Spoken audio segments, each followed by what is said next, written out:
Ya, selamat sore, shalom. Ya, saudara, setelah kita semua lelah dengan segala kesibukan mencari mamon, biarlah kita tetap memiliki semangat yang besar untuk mengutamakan Tuhan di dalam hidup kita. Sebab hanya Tuhanlah yang menjadi sandaran hidup kita. Saudara yang kekasih, kita akan belajar satu firman Tuhan masih di dalam koridor tema kita bulan ini, yaitu hidup dalam kekudusan.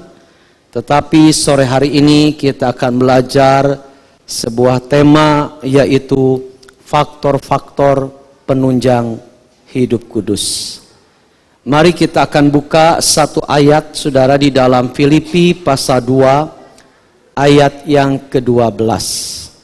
Silahkan saudara lihat ke depan, lalu kita baca bersama-sama satu ayat penting ini. Filipi 2 ayat yang ke-12, mari kita baca bersama-sama. 2, 3. Hei saudara-saudaraku yang kekasih, kamu senantiasa taat, karena itu tetaplah kerjakan keselamatanmu dengan takut dan gentar, bukan saja seperti waktu aku masih hadir, tetapi terlebih pula sekarang waktu aku tidak hadir. Ya, saudara, perhatikan di dalam ayat ini ada kalimat penting, yaitu kata-kata tetaplah kerjakan keselamatanmu. Saudara yang kekasih, keselamatan dan kekudusan adalah dua hal yang diberikan Allah kepada manusia itu secara cuma-cuma. Artinya di dalamnya tidak ada peran perbuatan manusia. Di dalamnya tidak ada jasa kita. Tetapi karena kita percaya kepada Yesus, maka di dalam diri kita tersemat sebuah anugerah yang bernama keselamatan dan juga kekudusan. Nah, kalau ini diberikan kepada kita, saudara, secara cuma-cuma, itu bukan karena murahan, bukan karena tidak bernilai, lalu kemudian kita diberikan oleh Tuhan secara cuma-cuma.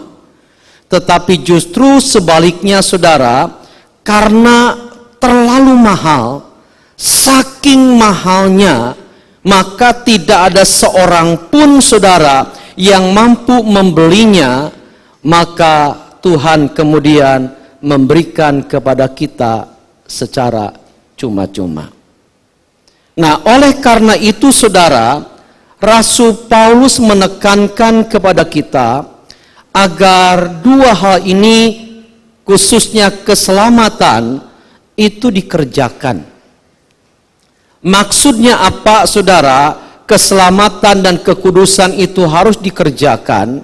Maksudnya itu adalah ini: dijaga, dipelihara, dan dihargai. Terus terang, saudara, manusia itu punya sebuah kecenderungan. Jika sesuatu itu diraih tanpa ada usaha kita, saudara, maka manusia itu cenderung kurang menghargai apa yang diraih. Tetapi sore hari ini saya ingin menekankan kepada saudara, seandainya kita memiliki alam semesta ini, saudara, seandainya semua harta dunia ini kita pemiliknya, maka itu semua tidak cukup untuk membeli keselamatan dan kekudusan.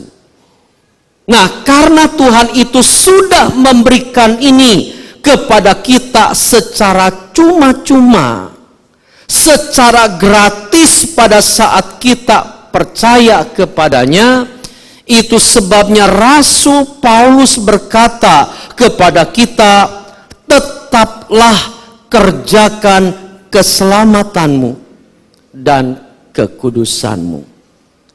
Lebih daripada apapun, saudara, kita harus menghargai keselamatan ini, saudara.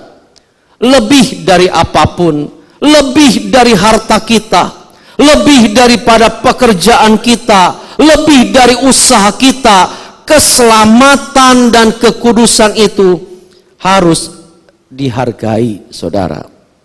Nah, kenapa, saudara, kita harus mengerjakan? Alasannya sederhana. Alasannya adalah karena keselamatan itu bisa lepas atau bisa hilang, dan kekudusan itu bisa tercemar kembali.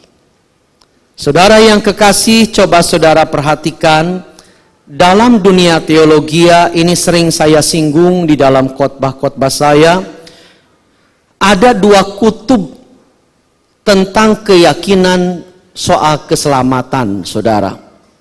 Kutub yang pertama itu namanya adalah kutub Calvinis. Lalu yang kedua itu kutub Armenian. Nah, apa itu kutub Calvinis, saudara? Calvinis itu adalah pandangan yang muncul dari seorang yang bernama Calvin. Seorang reformator gereja yang bernama Yohanes Calvin.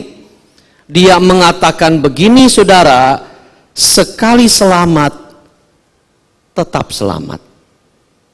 Tidak peduli manusia itu setelah percaya kepada Yesus, apakah dia hidup lagi bergelimang dengan dosa atau tidak. Pokoknya setelah percaya kepada Yesus, tetap selamat, apapun keadaannya. Nah, untuk menjelaskan ini saya pernah memberikan contoh kepada saudara, dan saudara mungkin akan tersenyum ketika mendengar contoh ini berkaitan sekali selamat, tetap selamat. Di sebuah kota ada sebuah persekutuan doa, dan persekutuan doa itu diadakan di sebuah komplek lokalisasi. Mungkin hamba Tuhan yang mencoba mengadakan persekutuan di komplek ini, tujuannya adalah ingin memenangkan orang-orang itu, atau orang-orang yang tersesat di dalam dosa yang menjijikkan itu, supaya kemudian diselamatkan di dalam anugerah Allah. Tapi ternyata hal itu ada yang disalahgunakan oleh seorang germo, saudara. Nah, setelah persekutuan doa, tentu saja firman Tuhan diberitakan oleh hamba Tuhan. Setelah selesai persekutuan, lalu kemudian germo itu maju ke depan dan berkata kepada anak buahnya. Saudara tahu anak buahnya siapa dan yang melakukan apa? Lalu germo itu berkata begini, saudara-saudara, kita sudah dibekali oleh firman Tuhan, dan kita sudah berdoa kepada Tuhan minta supaya usaha kita diberkati.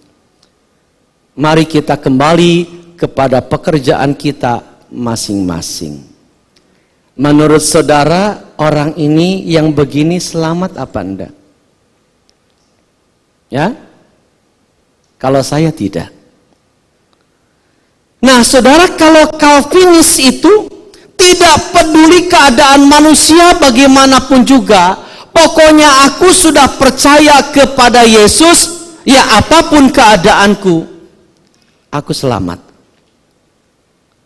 Saya ingin bukan merevisi atau mengklarifikasi, tetapi menjelaskan kembali sedikit perihal yang saya sampaikan minggu yang lalu. Barangkali ada yang memiliki konsep yang salah, yaitu tentang dua tempat penentuan nasib manusia. Yang pertama, saudara, apa yang namanya penghakiman tahta putih. Itu adalah sebuah pengadilan yang akan dipimpin oleh Tuhan Yesus langsung, saudara. Dan mungkin tahtanya berwarna putih, sehingga sebutannya adalah penghakiman tahta putih. Nah, pengadilan ini, saudara, adalah pengadilan pemisahan manusia yang masuk ke sorga dengan manusia yang masuk ke neraka. Standarnya jelas, tanpa kita melecehkan agama-agama yang lain, tetapi berdasarkan kebenaran firman saudara, penentuan saudara orang masuk surga atau neraka itu cuma satu. Percaya Yesus atau tidak. Hanya sederhana. Dasarnya saudara, orang mau ke surga atau neraka, penentunya itu beriman atau tidak kepada Yesus. Nah, sementara tempat yang kedua yang menjadi tempat penentuan nasib manusia itu namanya adalah tahta pengadilan Kristus. Nah, apa itu tahta pengadilan Kristus, saudara? Perhatikan baik-baik, saudara. Pengadilan tahta Kristus itu adalah sebuah pengadilan di mana setiap orang yang sudah lolos dari pengadilan tahta putih atau penghakiman tahta putih untuk mempertanggungjawabkan semua perbuatan yang telah ia perbuat sejak ia percaya kepada Yesus. Jadi saudara perhatikan, pada waktu saudara itu percaya kepada Yesus pertama kali, perbuatan baik saudara pada masa lalu sebelum percaya Yesus itu tidak diperhitungkan. Bahkan perbuatan jahat saudara sebelum percaya Yesus itu juga tidak diperhitungkan. Artinya kita bebas dari hukuman. Jadi pada saat kita percaya kepada Yesus saudara, maka itu adalah titik nol di mana kita mulai berjalan bersama dengan Tuhan, dan saat itulah saudara semua perbuatan kita sampai kita mati, baik yang baik maupun yang jahat, maka kelak kita harus mempertanggungjawabkan di hadapan tahta pengadilan Kristus. Nah, saudara perhatikan baik-baik. Jangan saudara pikir setelah percaya Yesus maka perbuatan jelek kita, perbuatan jahat kita itu tidak mempengaruhi keselamatan. Tidak, mempengaruhi. Kalau kita tidak bertobat lagi di hadapan Tuhan, keselamatan itu bisa hilang. Namun setelah kita bertobat dari perbuatan jahat kita, apabila kita nanti menghadap tahta pengadilan Kristus, maka itu harus dipertanggungjawabkan. Jadi bukan sekali selamat tetap selamat, bukan Calvinis, saudara. Nah, yang kedua, saudara, itu Armenian. Ini nama orang, Calvinis juga nama orang, Armenian juga nama orang. Seorang teolog, saudara, yang berpendapat tentang keselamatan. Armenian itu mengatakan begini, saudara, bahwa keselamatan itu kalau kita tidak jaga baik-baik bisa hilang. Bisa tiba-tiba copot dari kita. Kita berbuat dosa lagi dan tidak bertobat, saudara, bisa menghilangkan keselamatan. Nah, GBI yang mana, saudara? GBI itu yang Armenian. Pendukung ayatnya itu banyak, saudara. Dan salah satu pendukung bahwa keselamatan bisa hilang, itu adalah ayat yang Rasul Paulus katakan, kerjakan keselamatanmu. Sebab kalau kita tidak menjaganya, tidak memeliharanya, tidak menghargainya, tidak mengerjakannya, saudara, keselamatan itu masih bisa hilang dari kita. Nah, demikian pula dengan kekudusan, saudara. Kalau kekudusan yang sudah dianugerahkan Tuhan kepada kita lewat kematian Kristus di kayu salib, tidak pernah kita pelihara, tidak pernah kita jaga, tidak pernah kita hargai, tidak pernah kita kerjakan, saudara. Sekalipun awalnya darah Kristus menyucikan kehidupan kita sehingga kita disebut orang-orang kudus di hadapan Tuhan, itu akan kembali menjadi kotor. Oleh karena itu saudara, mengerjakan keselamatan itu pengertiannya paralel dengan pengertian mengerjakan kekudusan. Paralel, saudara. Nah, mari kita perhatikan terus, saudara. Saya sadar, saudara, pekerjaan ini bukan hal yang mudah.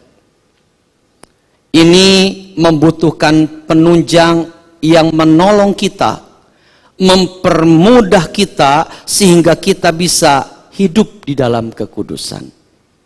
Seorang hamba Tuhan yang meneliti tentang bagaimana mengubah sebuah kebiasaan, saudara, hamba Tuhan ini menemukan satu fakta begini. Untuk mengubah sebuah kebiasaan, ternyata saudara dibutuhkan 40 hari terus-menerus melakukan hal yang berbeda dari kebiasaan itu, baru orang bisa berubah kebiasaannya.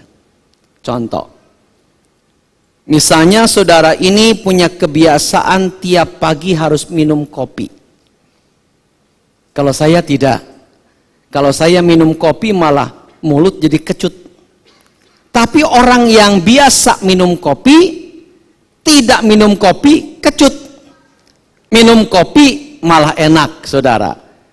Nah, ini mengikat, saudara. Kalau orang sudah terbiasa minum kopi, untuk tidak minum kopi itu, saudara, sangat sulit. Sama seperti orang biasa merokok, saudara. Nah, lalu kita ingin merubah menjadi minum teh manis, misalnya.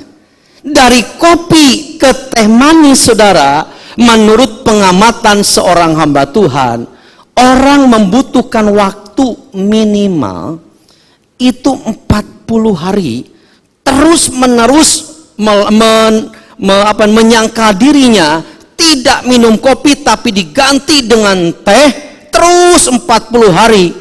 Maka ke hari 41 kebiasaannya sudah berubah. Nah, saudaraku yang kekasih, ini bukan perkara yang mudah. Apalagi bicara soal kekudusan. Dari awalnya kita melakukan sesuatu yang jahat. Kita ingin menjadi orang yang sangat baik, sangat bersih di hadapan Tuhan. Ini bukan perkara yang mudah. Dibutuhkan waktu yang cukup lama. Apalagi saudara, tiap hari kita tidak selalu melakukan yang benar di hadapan Tuhan. Jadi kerap kali ketika kita menjalani, ternyata saudara, yang tidak kudus itu yang kita lakukan. Nah, karena saking sulitnya begini saudara, maka dibutuhkan faktor-faktor penunjang yang mempermudah kita bisa berjalan dalam kekudusan. Apa itu faktor penunjang, saudara? Mari kita lihat. Faktor penunjangnya adalah ada 5 hal. Bisa lebih, saudara. Apa itu, saudara? Mari kita lihat. Semuanya sederhana. Yang pertama, faktor penunjang untuk kita bisa berjalan dalam kekudusan itu rajin berdoa. Coba kita baca satu ayat ini. Udah? Kita baca 2, 3. Tetaplah berdoa. Saudara, ini adalah sebuah himbauan klasik. Sebuah himbauan yang sangat kuno. Tetapi ini adalah perintah Tuhan. Supaya kita selalu berdoa, tetaplah berdoa. Kenapa, saudara? Perhatikan alasannya, karena doa itu artinya berkomunikasi dengan Tuhan, dialog, bukan monolog, tetapi dialog. Karena itu doa yang benar bukan hanya kita yang ngomong terus kepada Tuhan, tapi doa yang benar ada saatnya kita diam dan Tuhan yang berbicara kepada kita. Saudaraku yang kekasih dalam Tuhan, kenapa atau apa korelasinya doa kok bisa menolong kita hidup dalam kekudusan? Coba saudara perhatikan. Efeknya itu begini, saudara. Kalau kita terus-menerus dekat dengan Tuhan, maka radiasi kemuliaan Tuhan itu yang akan ada pada kita. Ya, makanya saudara, saya bukan tidak percaya, tetapi tidak terlalu begitu suka kalau hamba Tuhan merasa paling hebat urapannya. Sini siapa yang mau diurapi, maju ke depan, ditransferkan. Saya bukan tidak percaya transfer urapan. Sumber urapan itu bukan pendeta. Sumber urapan itu Tuhan. Jadi kalau kita ingin kena urapan Tuhan, kemuliaan Tuhan, ya bergaul karib dengan Tuhan.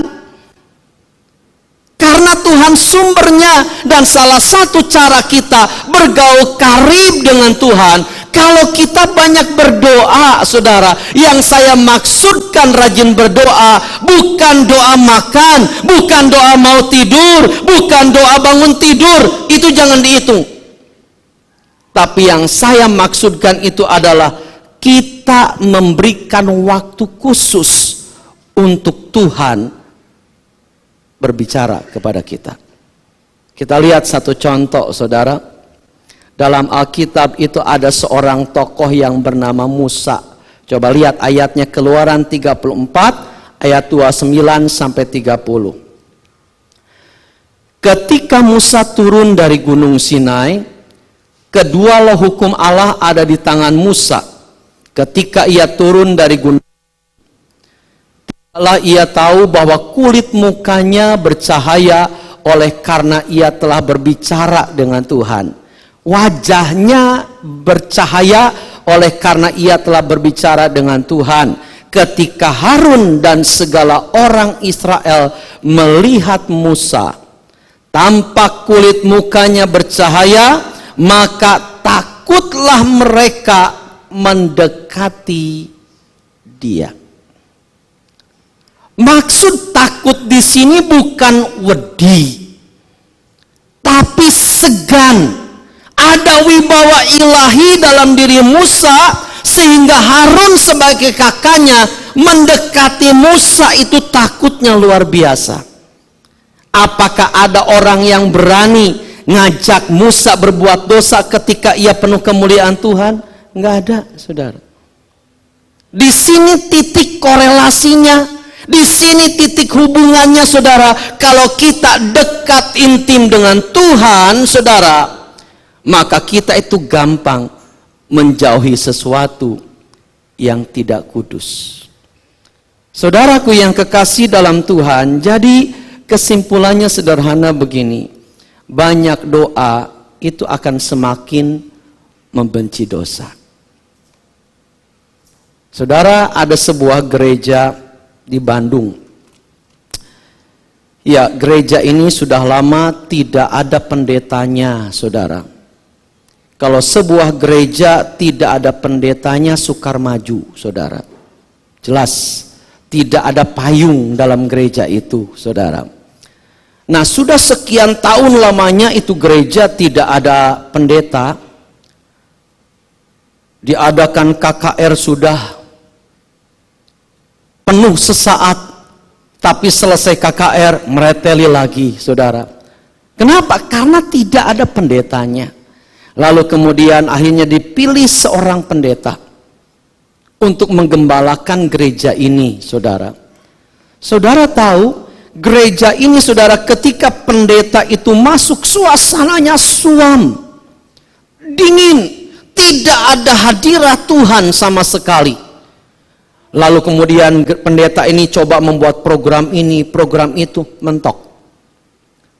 Sampai akhirnya, saudara, gereja itu, saudara, pendetanya kebingungan, apa yang harus saya lakukan supaya gereja ini bisa maju.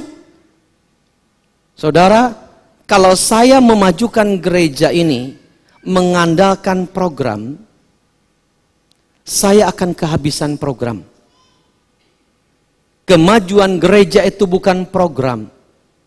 Misalnya program KKR tahunan bagus, tapi kemajuan gereja itu bukan program. Sebab kalau kita mengandalkan program, saudara, maka kita akan kehabisan akal. Kita bingung program apa lagi, ini sudah, itu sudah, kita bingung. Pendeta ini bingung bagaimana memajukan gereja itu, saudara. Sampai hanya dia berdoa kepada Tuhan. Dan Tuhan berkata, banyak berdoa. Hanya itu, saudara, banyak berdoa. Lalu kemudian pendeta itu membuat doa, jam-jam doa, doa pagi, doa malam, doa siang, doa semalam suntuk, menara doa, pokoknya acara isinya doa, doa, doa, dan doa. Saudara tahu, sekarang maju. Gereja itu sekarang maju, saudara. Bukan dengan program, tapi majunya karena doa itu ditekankan.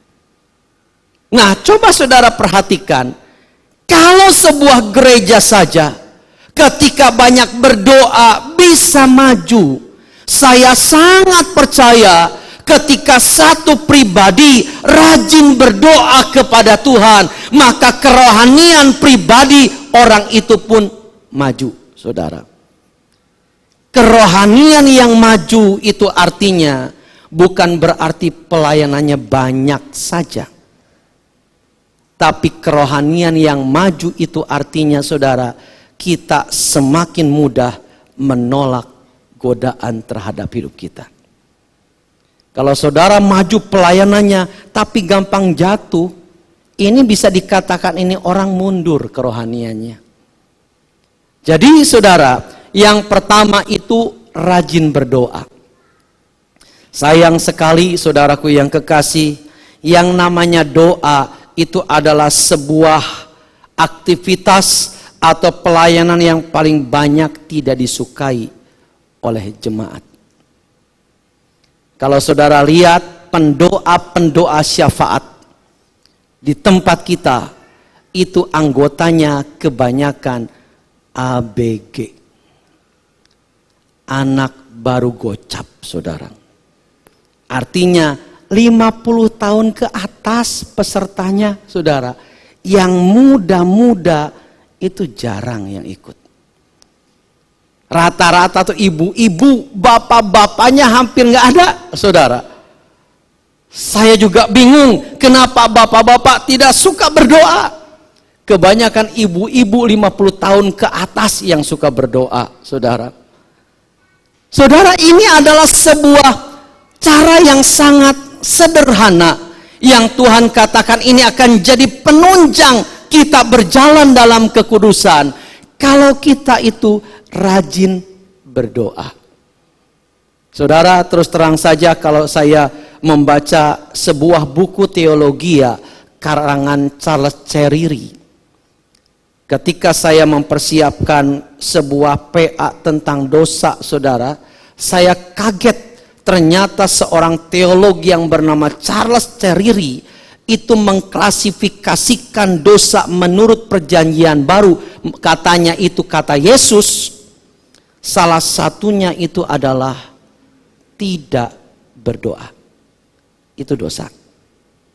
Itu menurut Charles Ceriri. Tidak berdoa itu dosa, saudara. Nah, jadi saudara, penunjang pertama sederhana, rajin berdoa. Yang kedua, saudara, membaca firman Tuhan. Ya, ini pun klasik. Coba kita baca 2 Timotius 3 ayat 16. Baca bersama-sama, 2, 3.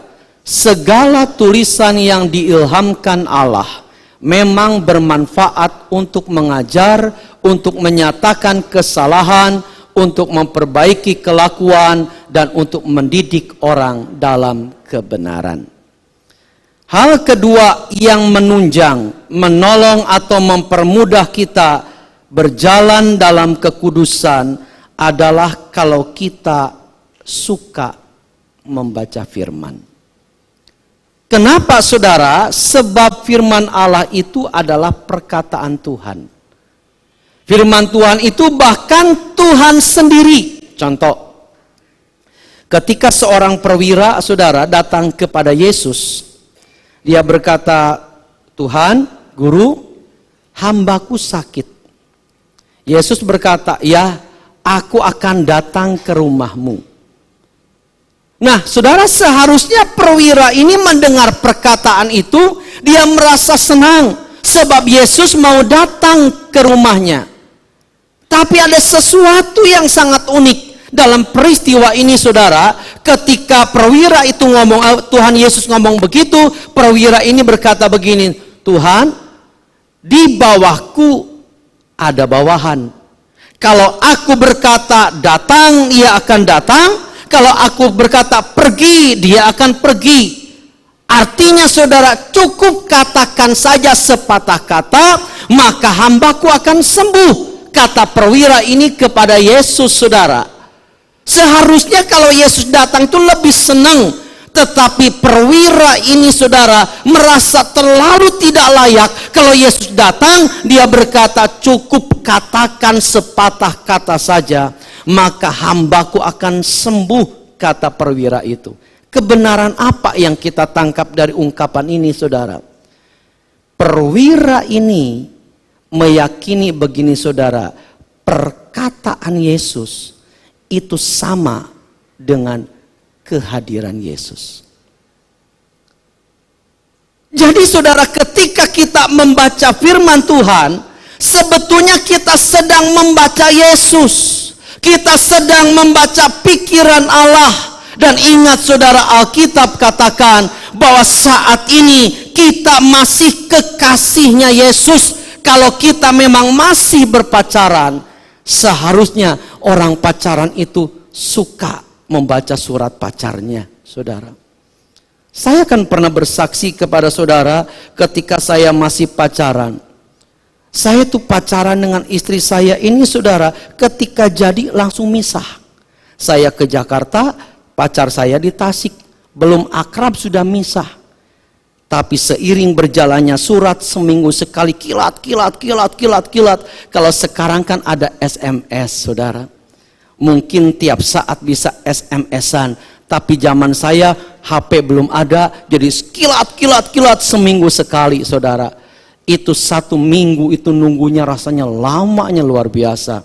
Ketika datang surat, saudara, itu selalu minimal 4 lembar. 4 lembar. Saudara, ketika surat itu datang kepada saya segera mojok di kamar. Tidak peduli Rubin Adi ada di sana, tidak peduli Yosia ada di sana. Saya masuk ke kamar saya dan tiduran di kasur lalu baca. 1 lembar sudah, renungkan. Lembar kedua selesai, lembar ketiga. Setelah selesai ditangkap ke sini, saudara, direnungkan. Setelah direnungkan, lipat bawah bantal, tidur, bangun tidur, buka lagi, saudara, renungkan lagi. Padahal kalimatnya begitu-begitu saja. Anehnya suka saya membaca. Kenapa? Karena itu surat orang yang sedang pacaran. Saudaraku yang kekasih, kita ini pacarnya Yesus. Seharusnya kalau kita memang cinta kepada Yesus, membaca surat kekasih kita itu suka, saudara. Sayang sekali, saudara, belum menikah kita sudah enggan membaca surat kekasih kita. Apalagi saudara kalau kita sudah bersama-sama, jangan-jangan enggan ngobrol. Saudaraku yang kekasih, ini adalah surat kekasih kita. Sebab itu kita harus menyukainya, saudara. Nah, kalau kita menyukai membaca firman, firman itu fungsinya apa sih? Coba perhatikan. Fungsinya begini, saudara. Ada beberapa hal fungsi firman. Yang pertama, firman itu akan mengajar. Ketika kita diajar oleh firman, kadangkala bisa diajar lewat hamba Tuhan, atau lewat Roh Kudus langsung mengajar kita, sehingga pada waktu kita membaca atau mendengar firman, maka kita menemukan sebuah pengertian yang baru, sehingga kita berkata, nah, ini yang aku tunggu-tunggu, pengertian ini baru aku tahu. Saudara, akibatnya apa? Kita jadi mengerti. Saudara, ini firman banyak yang mentah. Artinya sukar sekali dimengerti. kalau tidak diajar oleh Roh Kudus atau hamba-hamba Tuhan, saudara, kebanyakan orang tidak ngerti. Nah, jadi saudara, kita harus membaca. Jangan membacanya hanya seminggu sekali. Kalau kita datang ke gereja baru buka Alkitab, itu pun lihat ke depan tidak bawa Alkitab. Saudara, ini sangat minim. Jadi kalau firman Tuhan itu saudara dibaca, kita diajar oleh firman itu. Lalu kemudian fungsi yang kedua, kita diingatkan. Kita disadarkan saudara oleh firman Tuhan itu. Akibatnya apa saudara? Akibatnya kita ini jadi tahu diri. Saudara, kita paling sebel lihat orang yang tidak tahu diri. Contoh misalnya, sudah tahu jelek, sombongnya minta ampun.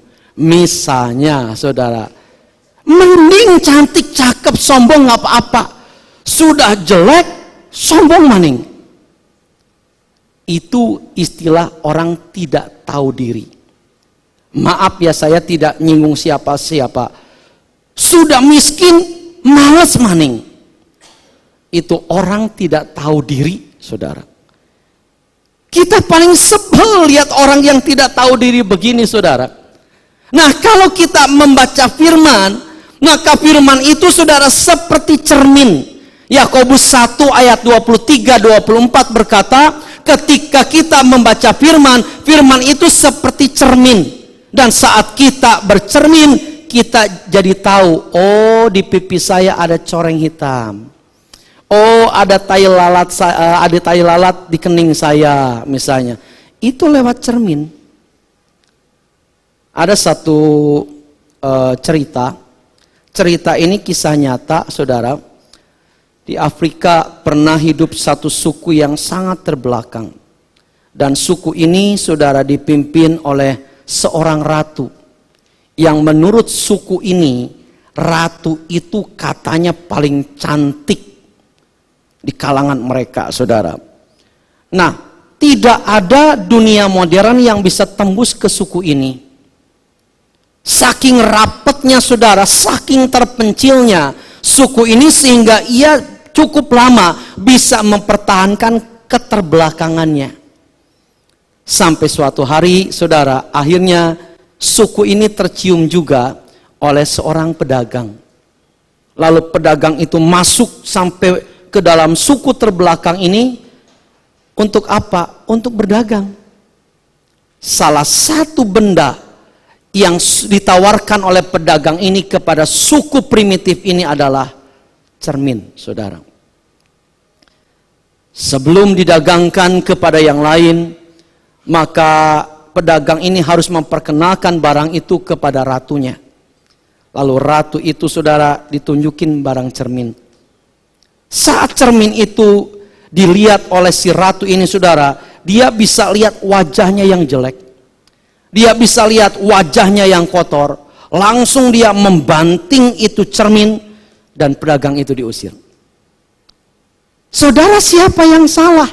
Cerminnya kah yang salah ataukah ratu ini yang tidak siap? Terus terang saudara, banyak orang yang bersikap seperti ratu ini. Ketika mendengar firman, ketika firman keras dikit, bukannya mengoreksi diri, tetapi malah tersinggung dan marah. Lalu pulang dan dia tidak mau mendengar firman lagi, saudara. Coba saudara, di sebuah gereja, bukan gereja kita, ada seorang jemaat yang sampai sekarang tidak mau ibadah lagi karena dia mendengar pendetanya berkhotbah tentang kedatangan Yesus yang kedua kali. Apa alasannya? Alasannya adalah pendeta itu nakut-nakutin orang saja. Siapa yang tahu kiamat? Nggak ada yang tahu, betul. Padahal pendeta ini belum tentu menjelaskan kapan kiamat terjadi karena tidak ada petunjuk dalam Alkitab. Hanya selain tanda-tanda saja, saudara. Tapi ini orang, saudara, tertempelak oleh firman dan sampai sekarang tidak mau ibadah lagi. Berapa kali saya di tempat ini yang berkhotbah dengan lantangnya, saudara. Beberapa waktu kemudian tiba-tiba saya dicemberutin orang. Akhirnya saya dapat kabar dari orang, si Anu kesinggung sama khotbah Oh, datang minta maaf, mina aidin wa faidin, mohon maaf lahir batin. Sudah baikan lagi, khotbah lagi berulang-ulang. Si Anu tersinggung. Datang lagi minta maaf, saudara. Seharusnya ketika kita tertempelak oleh kebenaran firman, kita disadarkan. Kita bukan menjadi marah seperti ratu suku primitif ini, saudara. Itu cermin dibanting karena dia bisa lihat wajahnya seperti apa. Firman Tuhan itu seperti cermin, saudara. Ketika kita bercermin dengan firman, kita bisa ngerti keadaan kita itu seperti apa. Jadi fungsinya menyadarkan. Lalu yang ketiga, fungsinya memperbaiki, saudara. Kalau kita diperbaiki, maka kita mengalami perubahan hidup. Hidup kita jadi berubah karena kita diperbaiki oleh firman. Berapa banyak tokoh-tokoh Kristen yang hebat yang berasal dari agama-agama yang lain, yang akhirnya saudara bisa bertobat karena diperbaiki oleh firman. Dia membaca firman, firman itu loncat, mengoreksi dirinya, dia bertobat, saudara. Yusuf Roni, siapa yang berani menginjili dia? Nggak ada yang berani. Dia tokoh muslim yang mau bakar gereja tapi tidak jadi. Dia selidiki Alkitab karena mencari kelemahannya untuk nyerang, saudara. Tapi ketika Alkitab diselidiki, kebenaran itu hidup. Loncat dalam pikirannya, loncat ke hatinya.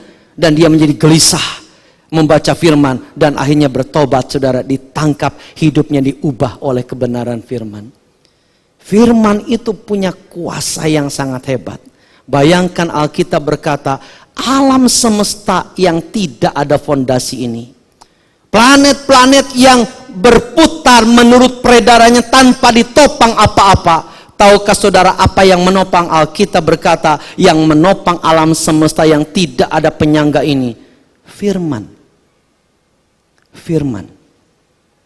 Kalau alam semesta yang begitu luas saja bisa ditopang dengan firman, masakan hidup manusia tidak bisa, saudara. Persoalannya kenapa banyak orang yang tidak berubah oleh firman? Karena manusia itu bukan robot. Manusia itu adalah satu-satunya makhluk yang punya free will, kehendak bebas untuk menentukan taat apa enggak. Itu cuma manusia. Binatang tidak punya, saudara. Nah, jadi saudara, fungsi firman itu memperbaiki, mengubah kelakuan. Lalu kemudian yang keempat, fungsi firman itu senjata rohani. Coba Efesus 6 ayat 17. Dan terimalah ketopong keselamatan dan pedang roh, yaitu firman Allah. Firman itu adalah pedang roh.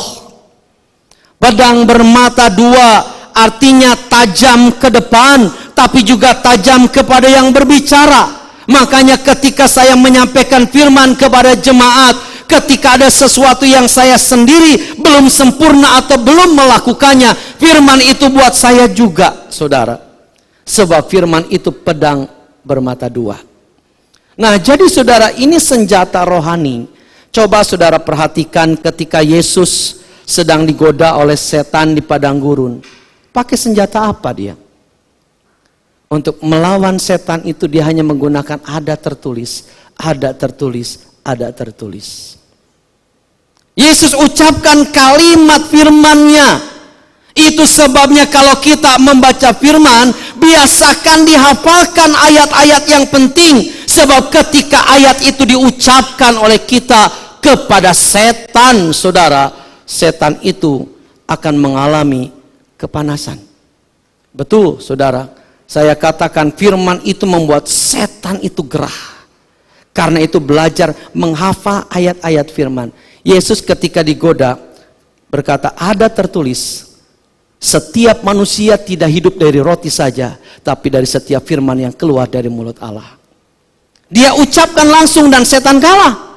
Kalau saudara tidak pernah hafal, saudara ingat Yesus melakukan hal yang sama. Setan menggoda saudara dan saudara berkata, ada tertulis. Setannya kan berkata, apa coba? Karena nggak hafal. Tapi kalau kita hafal, tinggal ucapkan saudara, setan bisa dikalahkan. Nah, jadi saudara, ini senjata yang sangat luar biasa. Nah, oleh karena itu saudara, berikan waktu. Jangan kalau ada waktu, tetapi berikan waktu khusus buat berdoa. Berikan waktu khusus buat membaca firman. Jangan kalau ada waktu, sebab kalau saudara prinsipnya kalau ada waktu, ketika tidak ada waktu, pasti saudara tidak akan melakukannya. Saudaraku yang kekasih, kita harus sungguh-sungguh dengan Tuhan. Minggu yang lalu saya katakan, minimal sungguh-sungguhnya sama dengan saudara bekerja. Itu minimal, saudara, bukan maksimal. Kesungguhan iman kita minimal itu sama seperti saudara sungguh-sungguh bekerja. Seharusnya lebih daripada kesungguhan bekerja. Kenapa? Sebab Tuhan itu memang layak dinomorsatukan lebih dari apapun juga. Saudaraku yang kekasih, sebab itu bacalah, kemudian renungkanlah, hafalkanlah, lalu lakukanlah firman di dalam kehidupan kita. Jadi penunjang yang kedua adalah membaca firman Tuhan. Lalu kemudian saudara, yang ketiga, penunjang hidup kudus yang ketiga adalah setia beribadah. Coba saudara lihat gambar ini. Ini nanti gereja kita begini, saudara. Jemaat kita nanti segini. Ini penglihatan iman saja. Suatu saat akan tergenapi jemaat kita sebanyak ini, saudara. Orang-orang yang ibadah tuh setia-setia. Oh, betapa indahnya ibadah kita, saudara. Kita baca Ibrani 10 ayat 25. Kita sama-sama, 2, 3. Janganlah kita menjauhkan diri dari pertemuan-pertemuan ibadah kita seperti dibiasakan oleh beberapa orang, tetapi marilah kita saling menasihati dan semakin giat melakukannya menjelang hari Tuhan yang mendekat. Saudara perhatikan, di dalam ayat ini kita menemukan satu perintah, yaitu janganlah. Jangan apa? Janganlah kita menjauhkan diri dari pertemuan-pertemuan ibadah kita. Jadi kita menemukan kesimpulan begini, ibadah adalah perintah Tuhan yang penting. Nah, rupanya saudara, sejak zaman dulu selalu ada orang yang membiasakan jarang ibadah. Dari zaman dulu kalimatnya, janganlah kita menjauhkan diri dari pertemuan-pertemuan ibadah kita seperti dibiasakan oleh beberapa orang. Jadi zaman dulu saja ada orang yang biasa belang betong. Saya tanya, gereja kita jemaatnya yang ibadah belang betong ada enggak? Ada enggak? Ada enggak? Ada. Ini yang kosong-kosong ini kemana nih? Kalau semua jemaat itu datang, tidak gantian yang tidak datangnya, saudara. Tiap minggu pagi sore penuh. Bahkan bisa jadi kurang, saudara. Tapi karena yang membiasakan diri tidak datang itu gantian, minggu ini siapa yang nggak datang, minggu depan siapa yang nggak datang, tidak janjian, tapi entah kenapa jadi giliran. Dan itu terjadi terus menerus, saudara. Jadi zaman dulu pun ada orang yang membiasakan begitu, saudara. Nah, perhatikan baik-baik, saudara. Ibadah ini sangat penting. Kenapa? Karena berkaitan dengan persiapan menyambut kedatangan Kristus yang kedua kali. Jadi ibadah itu persiapannya, saudara. Nah, saudara, saya terlalu yakin ibadah itu akan menolong kita hidup dalam kekudusan. Kenapa? Intinya sederhana ini. Dalam ibadah itu ada firman yang diberitakan. Ini saja intinya. Bukan saya menganggap pujian tidak penting, tidak. Tapi intinya kenapa firman itu bisa mengubah hidup, bisa menolong kita berjalan dalam kekudusan. Karena ada firman yang diberitakan. Makanya saudara, kalau kita kumpul-kumpul, tapi tidak ada firman yang diberitakan, bagi saya nih, itu belum ibadah. Inti ibadah itu ada firman yang diberitakan. Makanya kadangkala ada orang yang ngomong, kami mau komsel, mau makan-makan di sini Langsung di sini saya bilang, komsel dulu walaupun sebentar, renungannya sebentar, tetap harus ada. Tetap harus ada. Nah, saudara perhatikan ada satu kisah ya. Ada seorang anak yang bernama Ferry. Ini anak saudara ketika kanak-kanak sampai remaja tumbuh dengan baik, jadi anak yang baik. Ibunya sayang sekali kepada anak ini, sering mendoakan, sering menasihati, tetapi sayang ketika remaja karena faktor pergaulan saudara, akhirnya anak ini jadi berandal. Bukan hanya berandal, tapi dia juga suka berontak kepada orang tuanya. Namun saudara, tidak dapat disangka ibunya tetap sayang. Tidak peduli ketika dia menasihati anaknya itu tidak mendengar, dia tetap ucapkan nasihat kepada anak itu, saudara. Nah, sampai akhirnya kalau malam ia berdoa, bercucuran air mata. Kadangkala berdoa di dekat tempat tidur anaknya sambil numpangkan tangan ke anaknya. Suatu saat saudara anaknya itu berkata begini, Mama, mulai saat ini Mama tidak usah nasihati saya lagi. Saya sudah besar, saya bosan mendengar nasihat Mama dan saya tidak butuh lagi. Apakah saudara pikir ibu ini dikatakan begitu oleh anaknya, ia berhenti menasihati? Tidak. Dia terus menasihati, walaupun mungkin anaknya sudah tidak mau mendengar nasihat dari ibunya. Suatu saat ibunya berdoa begini sambil bercucuran air mata, sementara anaknya tertidur. Ibu ini berkata begini, Tuhan, jaga anak saya dari pergaulan yang buruk. Itu kedengaran oleh anak itu, saudara. Nah, ketika SMA, saudara, pulang dari sekolah, teman-temannya yang nakal tiba-tiba mengajak begini kepada si Ferry, pulang sekolah kita akan ke satu tempat yang kamu belum pernah kunjungi. Tempat apa itu? Pelacuran. Kita akan datang ke sana, kita akan mencoba sesuatu yang baru, kata teman-temannya. Langsung pikiran si Ferry ketika mendapat ajakan itu, saudara, dia berkata dalam hatinya, tidak ada salahnya saya mencoba. Toh saya sudah besar. Lalu bersama teman-temannya dia berangkat ke tempat itu, saudara. Beberapa ratus meter belum sampai ke tempat lokalisasi itu. Tiba-tiba Roh Kudus bekerja. Dalam bayangan benaknya itu, saudara, dia melihat ibunya sedang berdoa. Bercucuran air mata. Tiba-tiba muncul dalam pikirannya, kalau saya melakukan ini, tentu Mama akan sedih. Terus Roh Kudus bekerja dalam pikirannya, Mama akan menangis, Mama akan sedih.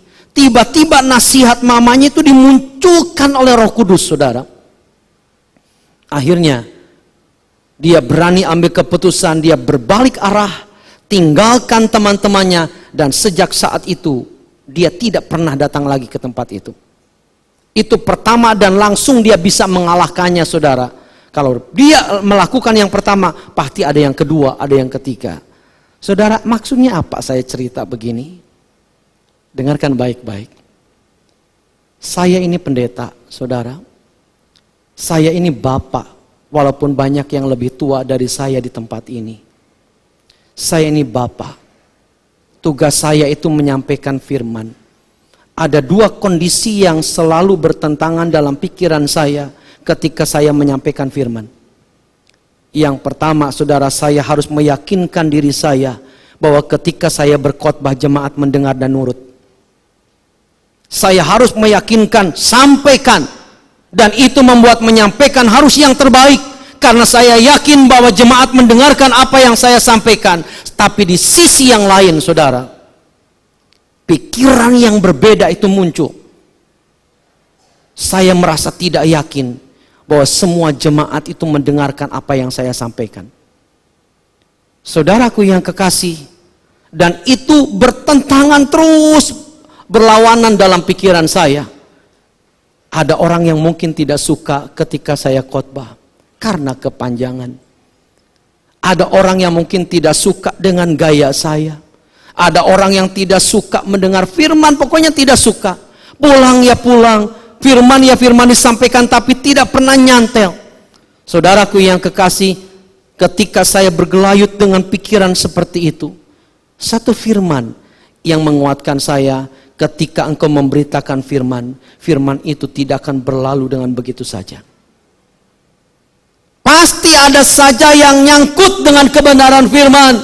Mungkin saat ini terlupakan, tetapi dalam situasi tertentu, saudara, kita bisa saja diingatkan oleh kebenaran firman yang saya sampaikan kepada jemaat, dan kemudian jemaat dikuatkan oleh firman itu. Saudaraku yang kekasih dalam Tuhan, jadi saya tidak peduli apakah saya didengerin atau tidak ketika khotbah soal firman-Nya. Apakah diterima atau tidak, saya sampaikan saja. Saya percaya suatu saat apa yang saya sampaikan itu akan berguna ketika jemaat menghadapi masalah. Ingat khotbah saya. Saudaraku yang kekasih dalam Tuhan, jadi karena ada firman, inilah yang akan membuat kita ini, saudara, dikuatkan. Karena itu saya selalu tekankan setia ibadah, bukan hanya di tempat ini. Kalau saudara sedang keluar kota, cari gereja untuk beribadah. Kalau bisa tiap tahun 52 kali kita ibadah dan tidak pernah bolos. Kenapa, saudara? Sebab kita tidak pernah bisa nyaur. Saudara tidak akan pernah bisa bayar kalau saudara tidak ibadah sekali. Coba gimana caranya saudara bayar yang tidak ibadah, itu nggak bisa. Apalagi saudara mungkin bisa saja ini minggu terakhir kita ada di dunia dan bisa beribadah. Minggu depan mungkin kita tidak bisa ibadah lagi. Jadi saudaraku yang kekasih, setiap beribadah ketika kita mendengar firman, firman itu akan membentengi hati kita, hidup kita, untuk kita bisa berjalan dalam kekudusan Tuhan. Nah, jadi saudaraku yang kekasih, yang ketiga, setia beribadah. Yang keempat, belajar bersyukur.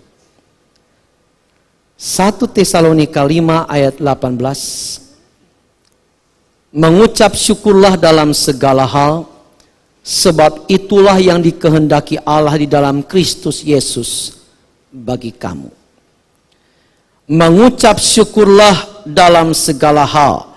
Saya ingin membacakan ayat yang lain dalam Filipi 2 ayat 14 dan 15. Bisa dimunculkan? Oh ya. Filipi 2 ayat 14 dan 15, saudara perhatikan. Lakukanlah segala sesuatu dengan tidak bersungut-sungut, berkeluh kesah dan berbantah-bantahan, supaya kamu tiada beraib dan tiada bernoda, sebagai anak-anak Allah yang tidak bercela di tengah-tengah angkatan yang bengkok hatinya dan yang sesat ini, sehingga kamu bercahaya di antara mereka seperti bintang-bintang di dunia. Saudara perhatikan, yang keempat faktor penunjang kita bisa lebih mudah berjalan dalam kekudusan adalah kalau kita ini belajar bersyukur. Apa artinya bersyukur, saudara? Begini sederhana artinya. Bersyukur itu adalah bisa menerima apa yang terjadi sebagai bagian dari rencana Tuhan. Maaf, ini dijauhkan Tuhan lah. Misalnya saudara rugi, tetap bersyukur. Saudara, maaf, kecelakaan barangkali, tetap bersyukur. Maksudnya apa? Maksudnya kita tahu di balik semua itu ada rencana Tuhan yang baik. Nah, kalau kita biasa bersyukur, memahami setiap keadaan sebagai bagian dari rencana Allah, efeknya begini. Efeknya itu adalah, akibatnya adalah respon jadi positif. Respon kita itu jadi positif. Nah, disinilah kita tidak berdosa, saudara. Makanya dikatakan dalam Filipi 2 ayat 14-15 tadi, jangan melakukan segala sesuatu dengan bersungut-sungut, dengan berbantah-bantahan, supaya engkau kedapatan tak bercacat celah. Berarti ketika mulut kita penuh dengan celaan, penuh dengan sungut-sungut, penuh dengan keluh kesah, itu ngotori hidup kita. Itu membuat kita jadi tidak kudus di hadapan Tuhan, saudara. Ada satu cerita, saudara, seorang anak remaja, suatu hari dia ikut lomba mobil-mobilan. Jadi lomba mobil-mobilan ini mobilnya harus bikin sendiri, karya sendiri, saudara. Nah, setelah perlombaan itu dimulai, saudara, tinggallah 4 peserta. Yang 3 anak orang kaya, yang 1, saudara, itu orang sederhana. Tentu saja karena ini yang 3 anak orang kaya, tentu saja peralatan mobil yang dirakit juga bagus-bagus, saudara. Lalu ketika final itu mau dilaksanakan, si anak keempat yang anak orang miskin ini kepada panitia berkata gini, "Pak, sebentar saya mau berdoa dulu." Lalu kemudian berdoa menundukkan kepala. Selesai, tidak kedengaran kata-katanya. Lalu perlombaan diadakan. Final, saudara. Ternyata, saudara, mobil-mobilan si anak yang sederhana itu juara. Akhirnya, saudara, karena hadiahnya lumayan besar, seorang wartawan bertanya kepada dia, "Nak, tentu kamu ketika final akan dilaksanakan berdoa kepada Tuhan minta menang kan?" Si wartawan nodong begitu, ternyata anak itu berkata gini, saudara, "Oh tidak, saya berdoa kepada Tuhan itu bukan minta menang. Tapi saya minta 2 hal.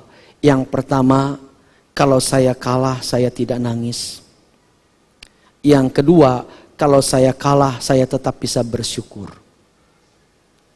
Ternyata doanya bukan minta menang, saudara. Doanya itu minta supaya Tuhan memampukan dia bersyukur di dalam segala keadaan. Coba kalau saudara, orang anak ini doanya minta kemenangan, nyatanya kalah dan dia tidak punya kemampuan bersyukur, komentarnya menyakitkan Tuhan pasti. "Ah, Tuhan gak adil, ah Tuhan gak baik, ah Tuhan gak berpihak." Akibatnya berdosa di hadapan Tuhan. Tapi dia doanya, "Tuhan, mampukan aku tetap bersyukur kalau aku kalah." Saudara, orang yang hidupnya penuh dengan ucapan syukur, itu adalah orang yang damai sejahtera hatinya. Kalau hatinya damai, saudara, gak mungkin dia cemari dengan berbuat dosa. Sebab dosa itu membuat kita tidak damai. Jadi ini yang keempat. Yang kelima, saudara, yang terakhir. Memiliki komunitas yang kudus. 1 Korintus 15 ayat 33. "Janganlah kamu sesat. Pergaulan yang buruk merusakkan kebiasaan yang baik." Yang kelima yang menolong kita untuk kita mampu mudah berjalan dalam kekudusan adalah dengan memiliki komunitas yang kudus. Apa artinya komunitas, saudara? Komunitas itu artinya adalah kumpulan orang atau lingkungan yang turut membentuk kita jadi seperti apa. Itu komunitas. Perhatikan, ada beberapa komunitas. Yang pertama, keluarga. Ini komunitas pertama, komunitas terkecil, dan penentu pertama seseorang jadi apa? Itu keluarga. Ya. Keluarga jelek biasanya anak juga jelek. keluarga baik biasanya awalnya anak baik. Tapi masih bisa berubah. Kenapa? Sebab ada komunitas yang lain. Misalnya sekolah. Saudara perhatikan, anak lebih takut orang tua atau lebih takut guru? Seharusnya itu sebetulnya lebih takut, lebih segan sama orang tua. Tapi faktanya nggak begitu. Anak jauh lebih takut sama guru daripada takut sama orang tua. Iya enggak? Berarti ada pengaruh komunitas sekolah. Lalu yang ketiga, masyarakat. Ini komunitas lebih luas lagi. Kemudian gereja. Nah, perhatikan dari 4 komunitas yang baik itu sebetulnya gereja. Walaupun dalam gereja masih bisa terjadi perselisihan, saudara, tapi komunitas terbaik itu gereja. Jadi kalau anak saudara aktif di gereja, dorong. Jangan dihambat, jangan dihalangi. Selama ia tahu waktu, selama ia mengerti kewajibannya, dorong untuk aktif di gereja. Sebab gereja komunitas yang baik. Suami-suami aktif di gereja, istri jangan merengut, tapi dorong supaya aktif di gereja. Daripada aktif di tempat lain, mendingan aktif di gereja, saudara. Itu komunitas yang baik, saudara. Nah, lalu kemudian yang kelima, itu komunitas lebih spesifik, pergaulan. Nah, kalau kita ini saudara gaulnya dengan preman, lama-lama kita jadi preman. Kalau kita gaulnya dengan copet, lama-lama tangan saudara ahli nyopet maksudnya. Kalau saudara kumpul dengan tukang bolos ibadah, maka saudara akan terbawa gampang bolos ibadah. Tapi kalau saudara kumpul dengan orang yang cinta Tuhan, biasanya kita juga akan terbawa untuk cinta Tuhan. Jadi ini sangat menentukan, saudara perhatikan, mana yang dominan. Dan yang dominan itulah yang akan membentuk kita jadi seperti apa. Jadi saudaraku yang kekasih, faktor-faktor penunjang ini memang menolong kita. Masih ada yang lain, misalnya melayani Tuhan. Jabatan majelis pelayan Tuhan itu menolong. Saya ini banyak dibantu dengan posisi saya pendeta. Itu banyak dibantu.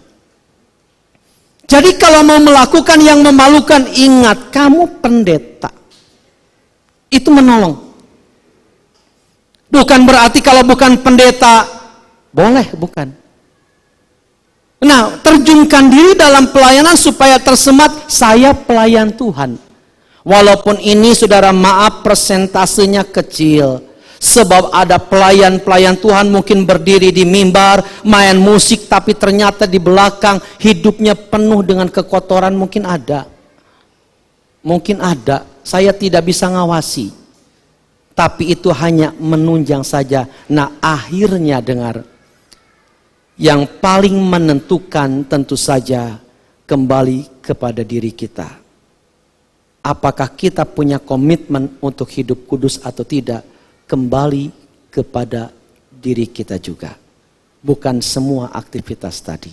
Tapi itu hanya menolong saja. Mari kita kembangkan itu karena banyak membantu. Namun pada awalnya milikilah tekad untuk kita berjalan dalam kekudusan Tuhan. Saya belum selesai loh khotbah. Tapi ketika akhirnya semua sudah bergerak. Ada yang beresin tas, ada yang nyiapin ini. Oke, amin. Ya, selesaikan saja sudah. Ya, mari kita berdiri, saudara.